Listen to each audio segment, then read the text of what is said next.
ուզում էինք նախարարին տեսնել անկեղծ որ ասեմ, մեր դպրոցի տնօրենին մեղադրանք է առաջադրվել եւ նա ազատվել է աշխատանքից, կուզենայինք հասկանալ նախ եթե նման բան տեղի չի ունեցել, ապա ինչ պատճառներով, որտեղ են ապացույցները։ Մեղադրանք է առաջադրվել, նկատի ունեք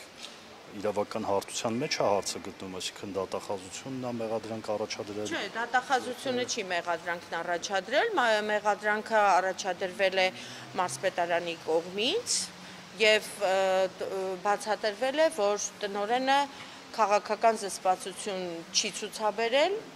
եւ հետո արդեն ամսի 17-ին են մեղադրական նամակն ենք ստացել դպրոցի մելով ամենայն հավանականությամբ, իսկ արդեն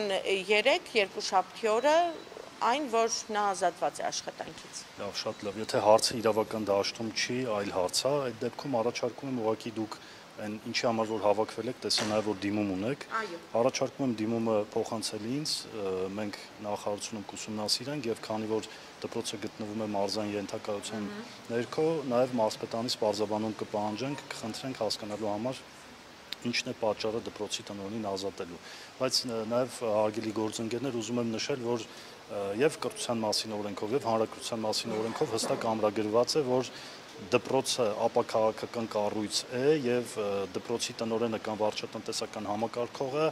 քաղաքական զսպվածություն պետք է ունենան եւ որևէ առումով քաղաքական գործընթացներին չմասնակցեն աշխատանքի ժամերին։ Սա ուղղակի գիտություն փոխանցում եմ ձեզ, իսկ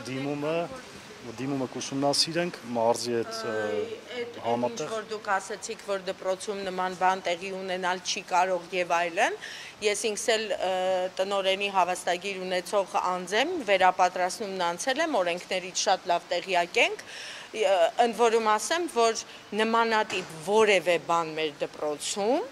բացառված բան է, նմանատիպ բան տեղի չի ունեցել։ Մենք զուտ ուզում ենք այդ անհիմն մեղադրանքը հանել։ Մենք նախարարության դիրքորոշումը հստակ է։ Ես օրենսդրությունը ձեզ ասեցի, իսկ ինչ վերաբերվում է կոնկրետ ձեր դպրոցի դեպքին, միջև չուսումնասիրենք որևէ բան ասել չեն կարող։ Հետաբար խնդրում եմ դիմումը փոխանցել ինձ։ Դուք գնացեք ձեր աշխատանքին, հարգելի գործընկերներ, ճիշտ է արձակուրդային ռեժիմ է, բայց արձակուրդը ավելի շատ սովորողներին է վերաբերում։ Խնդրում եմ գնացեք դպրոց ձեր աշխատանքով զբաղվեք, կուսումնասիրենք մարզի հետ համատեղ ձեզ կպատասխանենք։ Իսկ պարոն վարչապետին ուղղված մեր դիմումը էլի դուք եք հանձնելու։ Ես առաջարկում եմ նախարարության ուղղված դիմումը ուսումնասիրել, որից հետո ձեզ պատասխան կուղարկենք, եթե ձեզ չգոհացնի, անհրաժեշտություն կգտնեք, նոր կդիմեք պարոն վարչապետին։